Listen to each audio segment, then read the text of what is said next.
ఒక్కసారి కొమ్మూరి గోల్డ్ కి కాల్ చేయండి. తాకట్లో ఉన్న మీ బంగారాన్ని విడిపించి మార్కెట్ ప్రైస్ కి వాళ్ళు కొనుక్కుని మిగతా డబ్బులు మీకు ఇచ్చేస్తారు. నమస్తే, వెల్కమ్ టు మనం టీవీ. నేను పద్మిని. ప్రస్తుతంతో పాటు ప్రముఖ పంచాంగకర్త, వాస్తు జ్యోతిష పండితులు, హస్త సాముద్రిక నిపుణులు మేడికొండూరు విశ్వనాథ్ ప్రసాద్ గారు మనతో పాటు ఉన్నారు. మాట్లాడదాం. సార్ నమస్తే. సార్ ఓం మాతాపితృ గురుభ్యోం నమః. నమస్కారం సార్. వైశాఖ శుక్లపక్ష చతుర్దశి తిథి చాలా మందికి చాలా ప్రాచుర్యంలో ఉన్నది, అందరికీ తెలిసినది నరసింహస్వామి జయంతి. దీంతో పాటు దశమహావిద్యలకి సంబంధించిన చిన్నమస్తాదేవి జయంతిగా కూడా ఆ రోజు శాక్తేయులు ఖచ్చితంగా ఆరాధన చేస్తారు. మరి చిన్నమస్తాదేవి కి సంబంధించి అసలు దశమహావిద్యలు ఉగ్రస్వరూపాలు, డెఫినెట్గా అమ్మవార్ల జోలికి వెళ్ళొద్దు అని అంటుంటారు. మరి విష్ణుమూర్తికి సంబంధించిన నరసింహస్వామిని చాలా బాహాటంగానే చాలా చక్కగా బోల్డని గుళ్ళుంటాయి, స్వామి ఆరాధన చేస్తూ ఉంటారు కదా.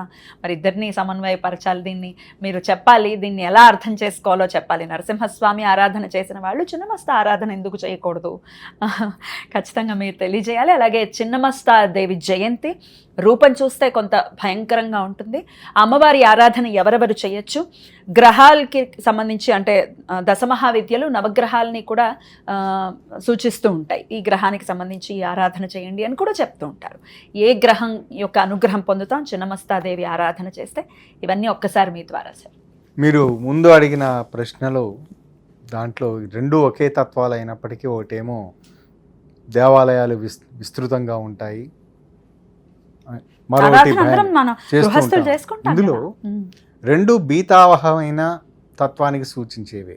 అవును సార్. నరసింహస్వామి ఉగ్రతత్వంలో ఉండి హిరణ్యకశిపుని సంహరించటం అనేది బీతావహ తత్వమే. ఇందులో అమ్మవారు తన తలను తాను ఖండించుకోవటం, అందులో రక్తధారలు ఎగసిపడటం, ఇది కూడా బీతావహమైంది. కానీ ఇక్కడ ఆచరించే పద్ధతుల్లో, పూజించే విధానాల్లో, వైష్ణవ పద్ధతుల్లో అది పూర్తిగా వైదిక సాంప్రదాయాల ప్రకారం, ప్రత్యేకంగా అందులో వేరే రకమైన ఈ మపంచకాలకు సంబంధించి కానీ ఉండదు అనేది లేకుండా అటువంటి ఆచారం కూడా ఉండే పద్ధతులు ఉన్నాయి. కానీ మన దేవాలయాల్లో వాటిని ఆచరించరు. మన దేవాలయాల్లో ఆచరించరు. ఎక్కువ మంది భక్తులు ఆ పద్ధతుల్లో వెళ్ళరు. ఎక్కువ మంది ఎందుకని ఆ పద్ధతుల్లో వెళ్ళకూడదు? మీ అనాలిసిస్ ఏంటి? ఏ ఆచారంలో? కౌలాచారంలో దానికి వామాచారం, కౌలాచారం ఇటువంటి తత్వాలలో దాంట్లో ప్రచారంలో ఉన్న విషయాలు వేరు. ప్రచారంలో మపంచకాలు అనే విషయాల గురించి చెబుతూ ఉంటూ మత్స్య మాంస ఇటువంటి విషయాలని గురించి చెప్తూ వాటన్నిటిని ఆచరిస్తూ పూజ చేయాలనే ఒక రకమైన అభిప్రాయం ప్రజల్లో ఉంది, ప్రాచుర్యంలో ఉంది. దాని నిజానికి దాని అర్థం అది కాదు. మనసుని మత్స్య అనే తత్వాన్ని తీసుకుంటున్నప్పుడు చంచలంగా, ఎప్పుడు చేపపిల్ల ఆ విధంగా కొట్టుకుంటూ ఉంటుంది కదా, ఆ చంచల తత్వం నుంచి బయటపడటం కొరకు, బయటపడాలి అనే సూచన బయటపడినంత స్థిరత్వం ఉన్నప్పుడు ఆరాధన అటువంటి ఆరాధన కొరకు ప్రాక్టీస్ చేయటం అనేది. అలానే మద్యాన్ని స్వీకరించటం, మద్యం స్వీకరించటం వలన వచ్చేది ప్రత్యేకమైన పారవశ్యత. ఇటువంటి పారవశ్యతకి మించిన పారవశ్యత, దాని మించింది భక్తి అని, దాని మించిన అటువంటి ఆరాధన చేయటం అనేది. కాబట్టి ఇందులో ఈ రకాల వాటిని అధిగమించాలి. మనకుండే బలహీనతలు, సహజంగా మనకుండే బలహీనతలు ఏమిటి? తిండికి సంబంధించి, మిగతా పారవశ్యతలకు సంబంధించి ఇవే బలహీనతలు మనిషికి ఉండేవి. ఈ బలహీనతల్లో పొందే పారవశ్యతను మించి బయటపడి నిజమైన భక్తి తత్వాన్ని మనం ప్రదర్శించుకుంటూ, అంటే ఏదైనా ఒక విషయం నుంచి బయట, ఒక లడ్డూ తినటంని మానుకోవాలనుకోండి, లడ్డూ మీద విరక్తి కలగాలి. లేదా లడ్డూని మానుకుంటాను అని చెప్పామనుకోండి, మానుకుంటాను ఏదో ఒక నియమంగా పెట్టుకున్నాం అనుకోండి, మనసు అటువైపు లాగుతూనే ఉంటుంది.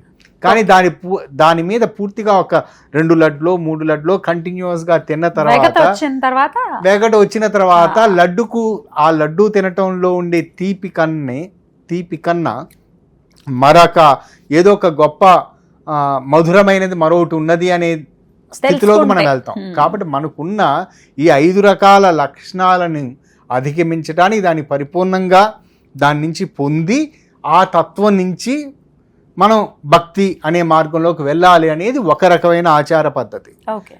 మరొక రకమైన విశ్లేషణ ఏమిటంటే ఇటువంటి తత్వాలు వీటన్నిటినీ క్రమంగా వదిలించుకుంటూ క్రమక్రమంగా వాటికి సంబంధించి ముందు చెప్పిన దాంట్లో వాటి పట్ల విరక్తి ఏర్పరచుకోవటం, రెండవ పద్ధతుల్లో వాటి గురించి తెలుసుకొని వాటి ద్వారా వచ్చే నష్టాలను మనసుకు ఆకలింపు చేసుకుని వాటిని వదిలించుకోవటం, విరక్తి భావంతో భక్తిలోకి వెళ్ళటం. ఈ రెండు పద్ధతుల్లోనూ భక్తి అనేది తీవ్ర స్థాయిలో ఉంటుంది. కానీ ప్రాచుర్యంలో ఉన్న విషయంలో రివర్స్ లో ఉంది సార్. ప్రాచుర్యంలో చాలా మంది వ్యక్తీకరిస్తున్న విషయాల్లో ఏమిటంటే ఈ తత్వాలకు సంబంధించి చెబుతూ మనం అది స్వీకరిస్తూ మనం చేస్తే అమ్మవారికి ప్రసన్నం అవుతుంది అనటం జుగుప్సాకరంగా ఉంటుంది కదా. బహుశా జుగుప్సాకరం కాదు. ఇప్పుడు కొన్ని ప్రాంతాలలో మనం చూసే కొన్ని ప్రాంతాలలో మనకి గ్రామ దేవతల పూజలు, కొలువులు ఇవన్నీ ఉంటూ ఉంటాయి, ఉత్సవాలు జరుగుతూ ఉంటాయి. అందులో మద్యాన్ని సమర్పిస్తారు, మద్యాన్ని ఇస్తూ ఉంటారు. అంటే మనిషి తనకి ఏదైతే తనకి ఇష్టమో తను ఏదైతే తీసుకుంటాడో అదే విషయాలను, అదే తత్వాలను దేవుడికి కూడా ఆపాదించి చేస్తూ ఉంటారు. అది మనిషి యొక్క సహజ సిద్ధమైన నైజం. శంకరాచార్యులు వచ్చిన తదుపరి నుండి క్రమంగా జంతు బలులు ఇటువంటివన్నీ తగ్గుతూ వచ్చాయి. కాబట్టి ఇది సమాజంలో విస్తృతంగా ఏర్పడుతున్న అభిప్రాయాలు. కానీ నిజానికి ఈ తాంత్రిక పద్ధతుల్లో వీటన్నిటిని ఆచరించే విషయాలలో ఈ కులాచారము లేదా కౌలాచారము, వామాచారము అని చెప్పబడే వాటిల్లో వాటిని నిజానికి ఆచరించే విధానాలు వేరు, బయట ప్రాచుర్యంలో ఉన్న విధానాలు వేరు. ఓకే. దాని తర్వాత ఇందులో ఈ నరసింహస్వామి జయంతి అటువంటి దాంట్లో ఎక్కువగా మనం ప్రాచుర్యంలో ఉన్న స్థితి మనకి వైష్ణవ సాంప్రదాయం లేదా వైదిక సాంప్రదాయాల ప్రకారం మనం ఉగ్రతత్వాన్ని పూజిస్తూ ఉండటం. కానీ ఇక్కడ శాక్తేయ సాంప్రదాయంలో అమ్మవారికి సంబంధించి దశమహావిద్యలు వీటన్నిటికి సంబంధించిన విషయాలలో ఇది పరిపూర్ణంగా నిగూఢంగా చేసే పద్ధతులు. ఇందులో ఇవన్నీ ఉగ్రతత్వాలు. ఈ 10 రకాల దశమహావిద్యలన్నీ ఉగ్రతత్వాలు. కానీ ఈ ఉగ్రతత్వాలని ఉగ్రంగానే లేదా మరొక విధంగానే పూజించాలి, మత్రయాలుగా వలన కావచ్చు, మపంచకాలు అని ఇందాక వివరించిన వాటి వలన కావచ్చు పూజించాలనే అభిప్రాయం సర్వత్రా ఉన్నది. కానీ వైదిక పద్ధతుల్లో కూడా అమ్మవారిని పూజించవచ్చు. ప్రసన్నం చెందుతారా ఆవిడ? ఖచ్చితంగా. అమ్మవారికి సంబంధించి అది సులువైన మార్గంగా భావిస్తూ ఉంటారు. ఇది సులువైన మార్గంలో కొంచెం కష్టతరం కావచ్చేమో, కానీ మిగతా మార్గాల కంటే అనుకూలమైనదే ఇది. ఇందులో చిన్న మస్త అంటే చిన్నమైన మస్తిష్కం, తల ఖండించబడింది అంటే అహంకారాన్ని తొలగించుకున్న శక్తి అని అర్థం. ఇందులో పురాణాల్లో మార్కండేయ పురాణం కావచ్చు లేదా శివపురాణం కావచ్చు, మిగతా పురాణాల్లో వీటన్నిటిలో ఒక్కొక్క పురాణంలో ఒక్కొక్క రకమైన కథ విస్తృతంగా ప్రాచుర్యంలో ఉన్నది. కానీ ఈ తత్వం ఏమిటంటే దాని నుంచి అర్థం చేసుకోవాల్సిన తత్వం ఏమిటంటే సహజంగా చూసే చాలామంది ఇన్స్పైర్ అయ్యేది శరీరం నుంచి పొందే రక్తధారలు, అది జీవధారలు కదా. ఆ జీవధారలు తాను తీసుకుంటూ మరలా మరొక 2 యోగిని శక్తులకు ఇవ్వటం అనేది, అంటే ఎనర్జీ అనేది ట్రాన్స్ఫార్మ్ అవుతూ ఉంటుంది. అది ప్రత్యేకంగా మనకి ఐన్స్టీన్ లాస్ చెప్పినట్లుగా energy neither be created not destroyed but can be converted into one form to another form అనే అటువంటి తత్వం. ఇది ప్రధానమైన విషయం. దీని నుంచి ఇన్స్పైర్ అయ్యి ప్రత్యేకమైన సైంటిఫిక్ ఆవిష్కరణలు చేసిన శాస్త్రవేత్తలు ఉన్నారు ఈ తత్వాన్ని చూసి. కానీ ప్రధానంగా ఈ తత్వం వలన ఉపయోగం ఏమిటంటే ఇందులో మైథునం చేస్తున్న జంట మీద ఆవిడ నృత్యం చేస్తున్నట్లు, ఒంటికాల మీద నుంచున్నట్లు అనే ఒక చిత్రీకరణ ఏమిటంటే దానికంటే భావాతీతమైన శక్తి. మైథునం కంటే అందులో వచ్చే ఆనందం, పారవశ్యత కంటే దానికంటే గొప్ప తత్వాన్ని, అటువంటి మానసిక ఉల్లాసాన్ని ఆ స్థితిని పూజించటం వలన, ఆ శక్తిని పూజించటం వలన లభిస్తుంది అనేది. మూలాధార చక్రాన్ని ప్రభావితం చేసే అమ్మవారు ఈ చిన్న మస్తిక. రెండవది ఇదే సమయంలో మూలాధార చక్రం అనేది ప్రధానంగా మన వెన్నెముక చివరి భాగంలో జననాంగాలు దగ్గరగా ఈ మూలాధార చక్రం ఉంటుంది. అది నిద్రాణ స్థితిలో ఉంటూ ఉంటుంది. ఆ ప్రాంతాలను సూచించే ఆ ప్రాంతాల యొక్క ఉపయోగాలను అటువంటి అంటే మూలాధారం యాక్టివేట్ అయితే ఏంటి దానివల్ల వచ్చే ఫలితం? మూలాధారం అనేది నిద్రాణంగా ఉంటూ ఉంటుంది. అది యాక్టివేట్ చేయటం అన్నట్లయితే చేసినట్లయితే అది క్రమంగా వెన్నుపాము గుండా ఇది కంటికి ఇది సహస్రాక్షర చక్రాన్ని చేరుకోవటం వలన ఆ వ్యక్తి తనకి అన్ని విద్యలను అన్ని సిద్ధులను పొందగలుగుతాడు. మోక్షానికి తను అనుకున్నప్పుడు మోక్షాన్ని పొందగలుగుతాడు. అనుకున్నప్పుడు మోక్షం అంటే మన పర్యాయ పదం ఏమిటి? మోక్షం పొందడం అంటే బ్రహ్మజ్ఞానం తెలుసుకోవటం అనేది ఒక ఇదైతే మోక్షం పొందటం అంటే ప్రాక్టికల్ దాంట్లో చనిపోవటం అనేది ఫ్రీ అయిపోవటం కదా. తను ఎవరైతే తనకు ఎప్పుడు మోక్షం పొందాలో అప్పుడు పొందగలగటం అనేది ఇది అంత శక్తి. మోక్షం పొందిన తర్వాత కూడా అతని ఆత్మ జీవించి ఉంటుంది. అదొక ప్రత్యేకమైన రేచస్ రూపంలో గాల్లో తేలుతూ ఉంటుంది. మరలా పునర్జన్మ ఉండదు. ఇది అల్టిమేట్ వన్. కానీ మన ప్రాక్టికాలిటీలో మనం మోక్షం పొందాలనుకుని పూజ చేస్తూ ఉంటే మన బంధుమిత్రులకు మన మీద ఆధారపడిన వాళ్ళకి అందరికీ ఇబ్బందే. అది మనకైతే ఇబ్బంది కాదేమో, ఎందుకంటే చనిపోయిన తర్వాత జరిగేది మనకు తెలిసే అవకాశం లేదు.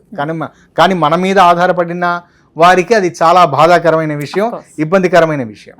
ఇందులో ఇటువంటి షట్చక్రాలను ప్రభావితం చేసేది ముఖ్యంగా మూలాధార చక్రాన్ని ప్రభావితం చేయటం వలన ప్రాథమికంగా వారికి సంబంధించిన విషయాలను, అంటే వారి వ్యక్తిగత విషయాలు అనుకున్న సన్నివేశాలలో మొట్టమొదట లైంగికపరమైన సమస్యలు రకరకాలుగా ఉంటాయి. ఆడవారిలో ఒక రకంగా ఉంటుంది, మగవారిలో ఒక రకంగా ఉంటుంది. అది వయసు రీత్యా రావచ్చు, లేదా పర్యావరణం వలన కావచ్చు, లేదా వారు తీసుకునే ఆహార పదార్థాల వలన కావచ్చు, జీన్స్ కావచ్చు. వీటి నుంచి వచ్చే సమస్యలు అధిగమించడానికి. రెండవది వీటి ద్వారా వచ్చేది సంతాన సాఫల్యతలు.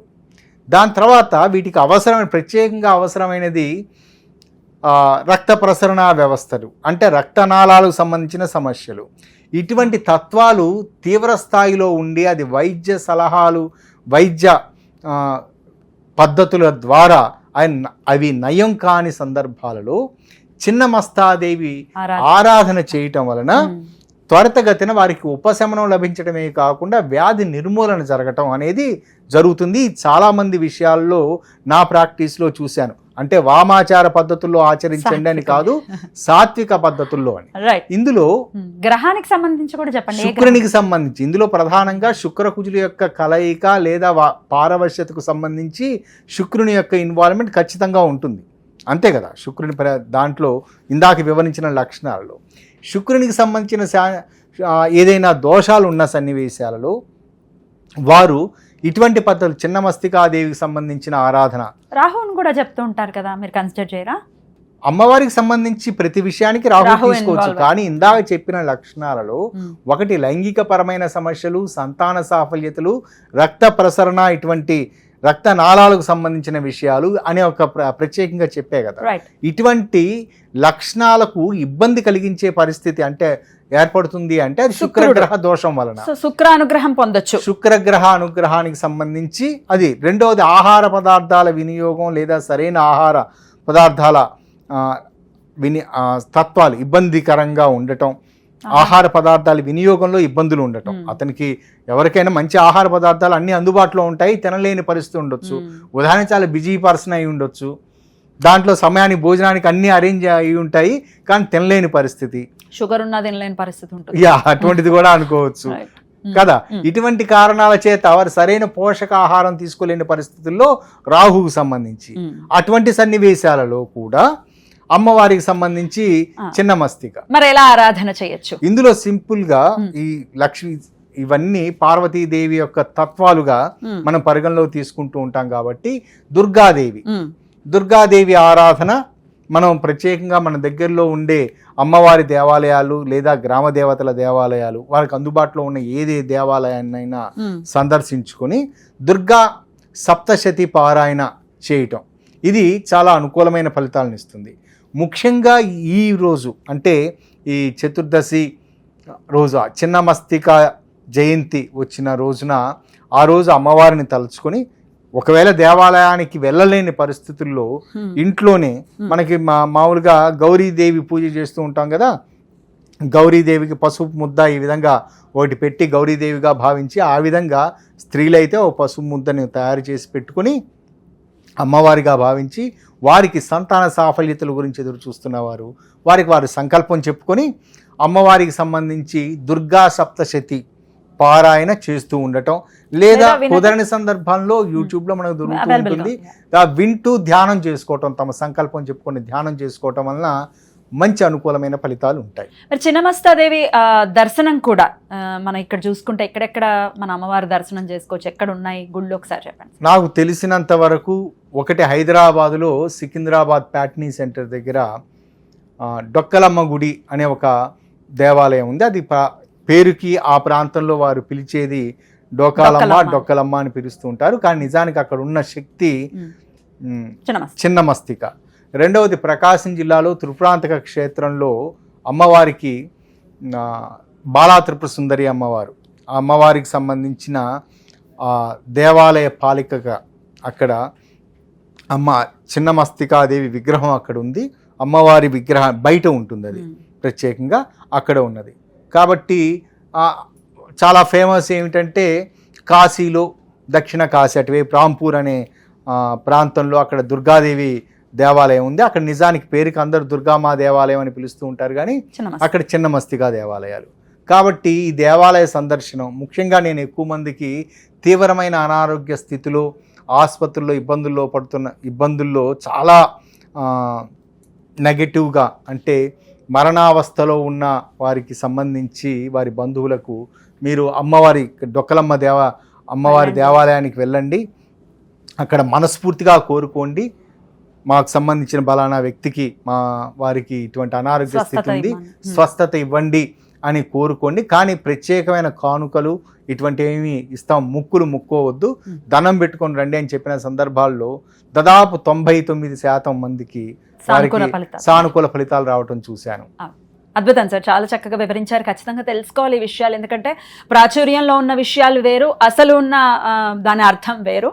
సో మీలాంటి వాళ్ళు చెప్తేనే కదా తెలుస్తుంది మాకు. థ్యాంక్ యూ, చాలా అద్భుతంగా వివరించారు. కృతజ్ఞతలు, నమస్కారం.